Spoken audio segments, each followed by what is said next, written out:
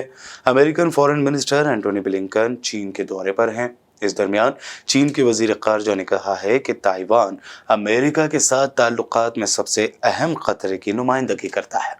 चीनी वजीर खारजा चिन गोंग ने यह बात अमेरिकी वजीर खारजा एंटोनी ब्लिंकन से बीजिंग में मुलाकात के बाद कही है। उन्होंने कहा कि उन्होंने दोनों ममालिक के दरमियान बढ़ती हुई कशीदगी के तनाजुर में वाज़ेह बातचीत की है।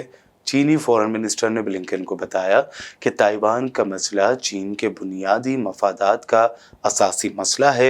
ये चीन और अमेरिका के ताल्लुकात में सबसे अहम और बड़ा खतरा है। वर्ल्ड न्यूज़ में वक्त हुआ है एक शॉर्ट ब्रेक का। जल्द लौटेंगे और देखेंगे मज़ीद अहम खबरें।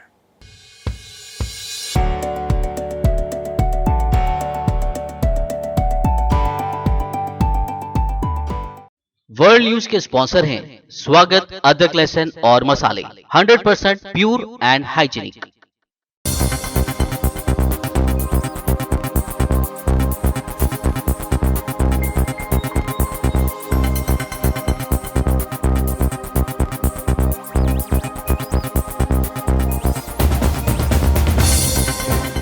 ब्रेक के बाद आगे बढ़ते हैं और अब देखते हैं मज़ीद अहम खबरें।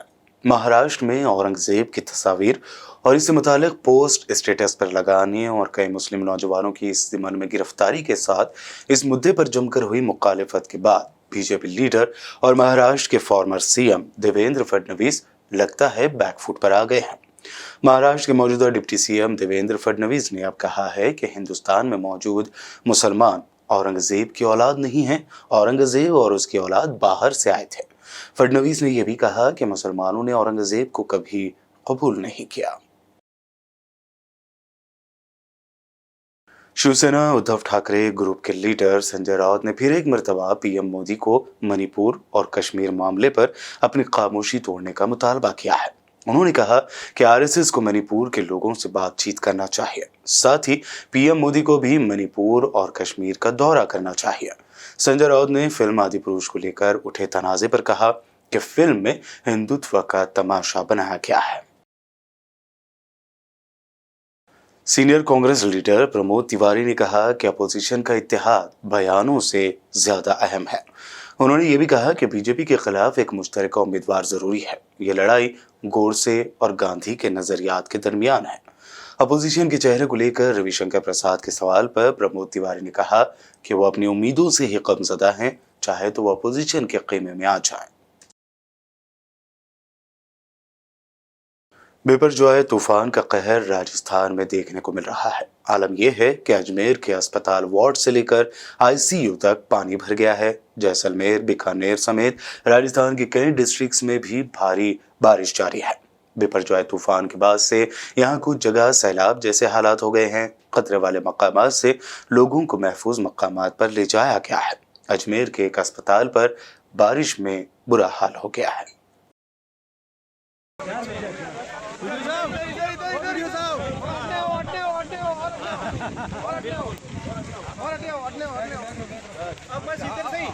हाँ ये सही है। ले आओ हमारा आवाज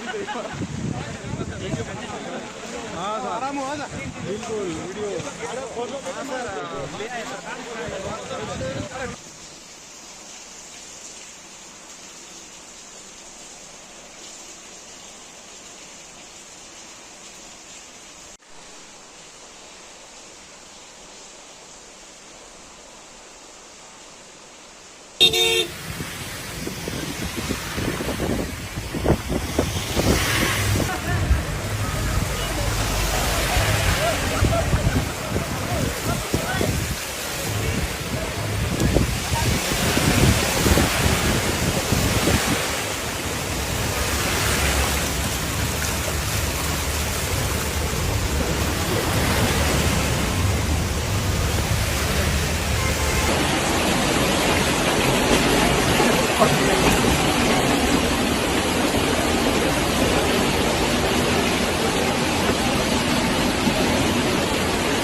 दूसरी जानिब तमिलनाडु के कई डिस्ट्रिक्ट्स में पीर को भारी बारिश और आंधी को देखते हुए चेन्नई समेत 5 डिस्ट्रिक्ट्स के स्कूलों में एक दिन की छुट्टी का ऐलान कर दिया गया है। जिन अजला के लिए छुट्टी का ऐलान किया गया है इसमें चेन्नई के अलावा कांचीपुरम, चिंगलपट्टू, तिरुल्लूर और रानीपेट अजला शामिल हैं।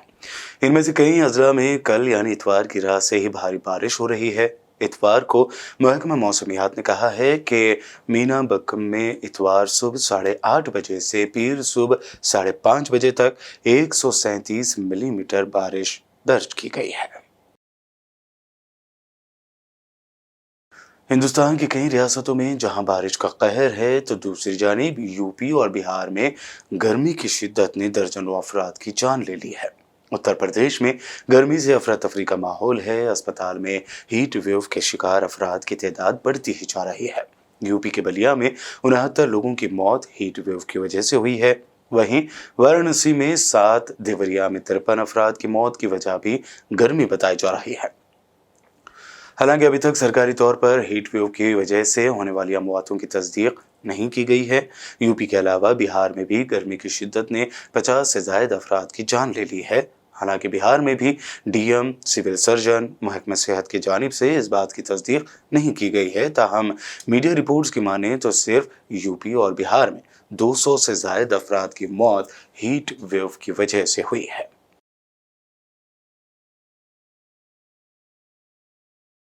दिल्ली के साउथ कैंपस में निखिल चौहान नामी एक नौजवान का कत्ल कर दिया गया, जिसको लेकर आप लीडर प्रियंका कक्कर ने कहा कि पुलिस से भागने वाले क्रिमिनल कुछ महीनों बाद बीजेपी के स्टेज पर दिखाई देते हैं। आज दिल्ली फिर से एक बहुत ही दुखद वीडियो पे उठी। आप सबने देखा होगा कि कैसे निखिल चौहान एक युवा, उसकी कल शाम को यूनिवर्सिटी के अंदर घुसकर साउथ कैंपस में हत्या कर दी गई। हम सब ने उसके रोते बिलखते पिता का वीडियो देखा आज। सिर्फ निखिल को नहीं मारा गया, उसके पूरे परिवार को मारा गया है। उसके परिवार के प्रति हमारी पूरी संवेदनाएं हैं। पर ये बार बार दिल्ली में ऐसा क्यों हो रहा है कि कहीं टायर के नीचे, कार के टायर के नीचे एक युवती को घसीटा जाता है 12 किलोमीटर तक, कि कहीं कल कॉलेज के अंदर घुसकर चाकू मारे गए, कि परसों घर के अंदर घुसकर 2 युवतियों को गोली मार दी गई।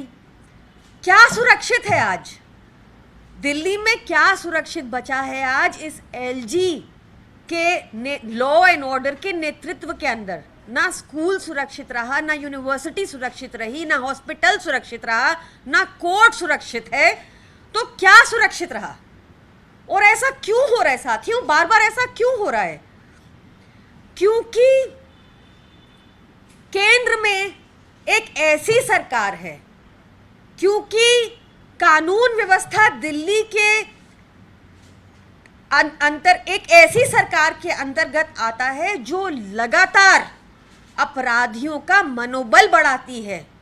अगर आप कोई बड़ा अपराध करते हो तो वो, अगर पुलिस उसको एब्सकॉन्डर भी घोषित कर दे, वो कुछ महीनों बाद भाजपा के मंच पर पाया जाता है।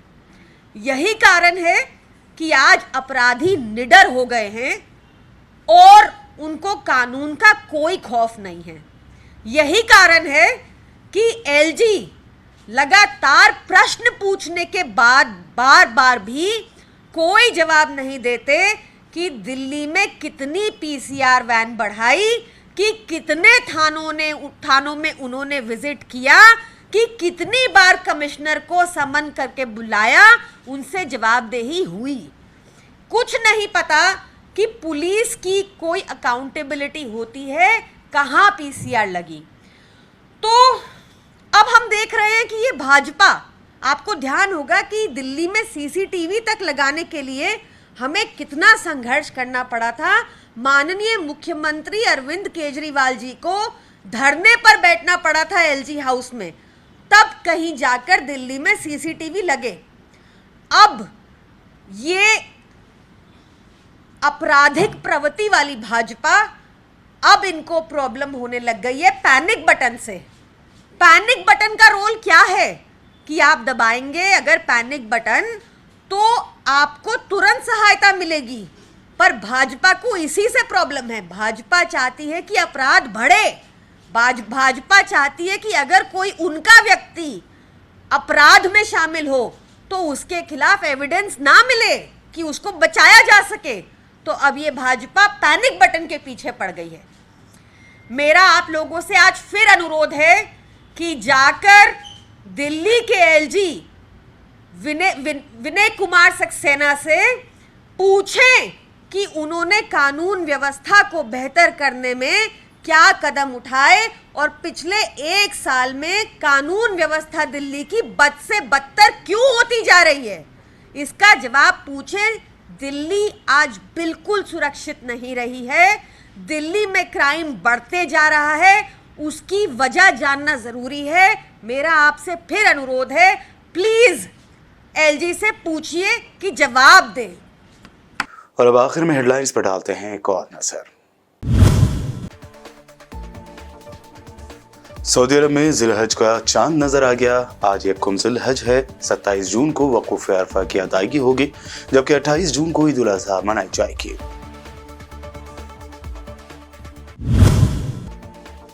सऊदी हुकाम ने हज के दौरान मुक़द्दस मकामात पर गैस सिलेंडर के इस्तेमाल पर लगाई पाबंदी। तमाम किस्म के एलपीजी सिलेंडर और छोटे सिलेंडर भी कर लिए जाएंगे जब्त। खिलाफ वर्जी पर होगी सख्त कार्रवाई।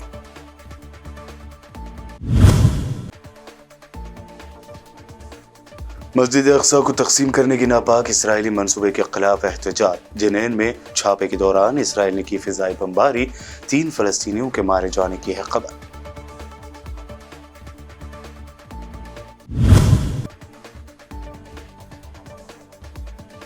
महाराष्ट्र में शदीद मुखालफत के बाद बदले बीजेपी लीडर देवेंद्र फडणवीस के सुर। कहा, हिंदुस्तानी मुसलमानों ने औरंगजेब को कभी कबूल नहीं किया।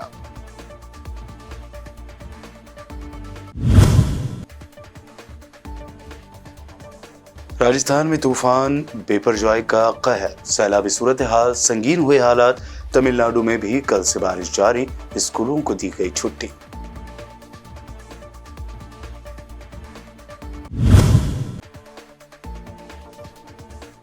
और नॉर्थ इंडिया की रियासतों में गर्मी का कहर, यूपी और बिहार में गर्मी की शिद्दत। हीट वेव से 200 अफराद के मारे जाने की खबर, सरकारी जराये ने फिलहाल नहीं की तस्दीक। वर्ल्ड न्यूज में अभी आपने देखी अब तक की अहम नेशनल व इंटरनेशनल न्यूज। मजीद ताज़ा तरीन अपडेट्स और दिलचस्प प्रोग्राम्स के लिए देखते रहिए BBN चैनल। BBN चैनल के व्यूअर्स के लिए एक अहम इत्तला, अब BBN चैनल का टेलीकास्ट भारत भर में हो रहा है।